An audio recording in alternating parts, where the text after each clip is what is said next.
चलिए आज बात करते हैं एक ऐसे प्राचीन चमत्कार की जो हजारों सालों से हमारी कल्पना और जिज्ञासा दोनों को हवा देता आया है। राम सेतु, एक ऐसा पुल जिसकी जड़ें तो एक महाकाव्य में है, लेकिन जिसकी मौजूदगी आज भी विज्ञान की दुनिया के लिए एक पहेली बनी हुई है। मतलब सवाल तो यही है ना, कि आखिर ये हुआ कैसे? क्या ये सिर्फ एक कहानी है या फिर इसके पीछे कोई ऐसा रहस्य छुपा है जिसे हम आज भी समझने की कोशिश कर रहे हैं? तो चलिए आज इसी सवाल की परतों को एक एक करके खोलते हैं। और हाँ, ये बात सिर्फ कहानियों तक ही नहीं रुकी। जब सैटेलाइट से ली गई तस्वीरों में इस ढांचे की एक झलक दिखाई दी तो दुनिया भर के वैज्ञानिकों में हलचल मच गई। भाई, आस्था और भूविज्ञान का ऐसा संगम रोज रोज देखने को कहाँ मिलता है। इस पुल की कहानी को अगर हमें समझना है तो हमें समय में बहुत बहुत पीछे जाना होगा, रामायण काल में। इसकी शुरुआत होती है एक वरदान से। जरा वो सीन सोचकर देखिए। एक तरफ प्रभु श्री राम की विशाल वानर सेना खड़ी है और सामने है गरजता हुआ अथाह समुद्र। 3 दिन और 3 रात बीत गए प्रार्थना करते हुए, लेकिन सागर शांत नहीं हुआ। तब जाकर मर्यादा पुरुषोत्तम का धैर्य भी जवाब दे गया और उन्होंने अपना दिव्य धनुष उठा लिया, पूरे ब्रह्मांड को सुखा देने वाले बाण का संधान करने के लिए। और जैसे ही श्री राम ने वो बाण चढ़ाया, पूरे समुद्र में जैसे खलबली मच गई। डरे हुए समुद्रदेव रत्नों से भरा थाल लेकर प्रकट हुए और माफी मांगने लगे। उन्होंने टकराव को टालने और सहयोग का एक कमाल का रास्ता सुझाया। समुद्रदेव ने एक बहुत ही सीधी साधी योजना सामने रखी। उन्होंने विनती की, प्रभु क्रोधित मत होइए, एक पुल बनाइए। आपकी सेना में नल और नील हैं, वो आपकी मदद करेंगे और मैं ये पक्का करूंगा कि पत्थर अपनी जगह पर टिके रहें, बहे नहीं। और यहीं पर कहानी का सबसे दिलचस्प हिस्सा आता है। नल और नील, जो देवशिल्पी विश्वकर्मा के पुत्र थे, उन्हें बचपन में एक ऋषि से वरदान मिला था। वरदान ये था कि वो जो कुछ भी पानी में फेंकेंगे वो डूबेगा नहीं। और यही दिव्य शक्ति इस नामुमकिन से लगने वाले काम की चाबी बनी। और फिर जो हुआ वो वाकई में अविश्वसनीय है। लाखों वानरों की सेना ने नल और नील के मार्गदर्शन में काम करना शुरू किया और सिर्फ 5 दिनों में भारत से लेकर लंका तक 30 किलोमीटर लंबा पुल बनाकर तैयार कर दिया।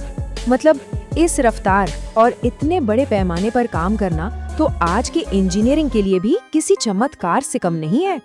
लेकिन इस बड़े से महानिर्माण के बीच एक छोटी सी दिल को छू लेने वाली कहानी भी है। एक ऐसी कहानी जो हमें सिखाती है कि किसी भी काम में योगदान का आकार नहीं, बल्कि भावना सबसे ज्यादा महत्वपूर्ण होती है।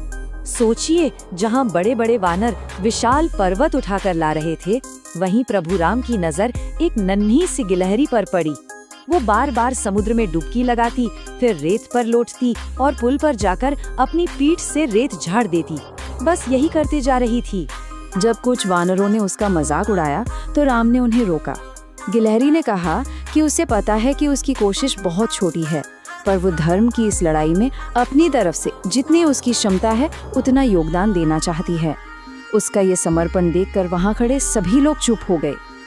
गिलहरी की इस निस्वार्थ भक्ति को देखकर प्रभु श्री राम भी भावुक हो गए। उन्होंने उस नन्ही सी गिलहरी को अपने हाथ में उठाया और बहुत प्यार से उसकी पीठ पर अपनी उंगलियां फेरी।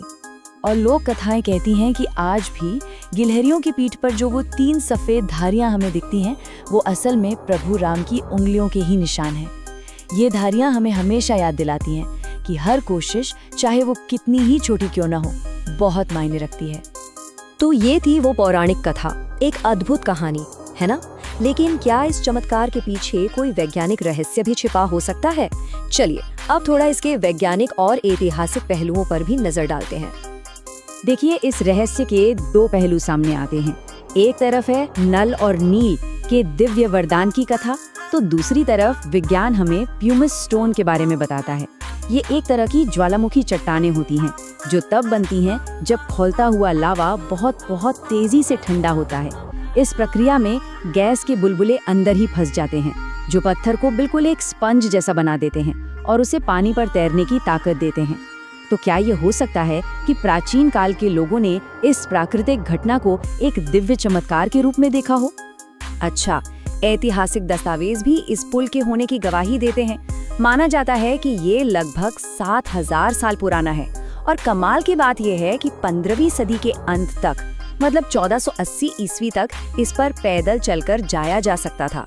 लेकिन फिर एक भयानक तूफान आया जिसने इस हजारों साल पुरानी संरचना को तोड़ दिया और आज समुद्र का जलस्तर बढ़ने की वजह से ये पानी के नीचे है। तो अब हमारे सामने दो नजरिए हैं, एक आस्था का और एक विज्ञान का।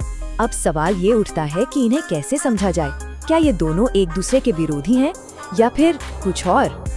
असल में राम सेतु सिर्फ पत्थरों का एक ढेर नहीं है, ये एक संगम है, एक ऐसा चौराहा जहां आस्था की नदी, इतिहास की धारा और विज्ञान का सागर तीनों आकर मिलते हैं। ये हमें याद दिलाता है कि सच के कई रंग हो सकते हैं और हर रंग की अपनी एक खूबसूरती है। और यही वो सवाल है जो हमें सोचने पे मजबूर करता है कि जब किसी कहानी के वैज्ञानिक और आध्यात्मिक दोनों ही पहलू हमारे सामने हों, तो क्या एक को चुनना जरूरी है? क्या विज्ञान का सच आस्था के सच को छोटा कर देता है? या फिर ऐसा तो नहीं कि वे दोनों एक ही कहानी को अलग अलग जुबान में सुना रहे हों? शायद असली समझ दोनों ही नजरियों का सम्मान करने में है, ये मानने में कि कुछ चीजें तर्क से समझी जा सकती हैं और कुछ तर्क से परे होती हैं। इस बारे में आप क्या सोचते हैं?